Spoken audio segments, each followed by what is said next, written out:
उत्तानपातनृपतेर्मनुनन्दनस्य जाया बभूव सुरुचिर्निरतामभीष्टा अन्यासु नीतिरिति भर्तुरनाथदा सा त्वामेव नित्यमगति शरणं गताभूत् अङ्गे पितृसुरुचिपुत्रकमुत्तमं तं दृष्ट्वा ध्रुवकिल सुनीतिसुतोधिरोक्ष्यन् आक्षिक्षिपे किल शिशुसुतरां सुरुच्या सुसन्ध्यजा खलु भवद्विमुखैरसूया त्वन्मोहिते पितरि पश्यति दारवद्ये दूरं दुरुक्तिनिहतसगतो निजाम्बां सापि स्वकर्मगतिसन्दरणाय पुंसां त्वत्पादमेव शरणं शिशवे सशंस आकर्ण्यसोऽपि भवदर्चननिश्चितात्मा मानी निरेत्य नगरात् किल पञ्चवर्षः सन्दृष्टनारदनिवेदितमन्त्रमार्गः त्वमारराधा तपसा मधुकानन्यान्ते ताते विषण्णहृदये नगरीं गतेन श्रीनारदेन परिसान्वितचित्तवृत्तौ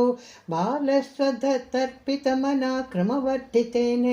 नित्ये कठोरतपसा किल पञ्चमासान्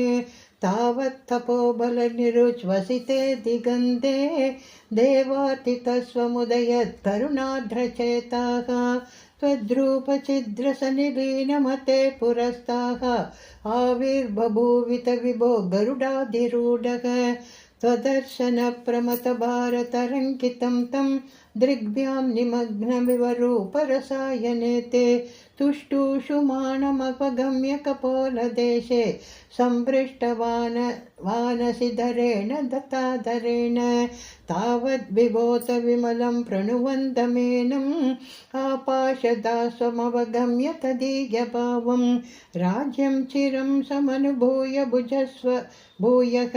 सर्वोत्तरं ध्रुवपदं विनिवृत्तिहीनम् इत्युच्छिषि त्वयि गते नृपनन्दनोऽसौ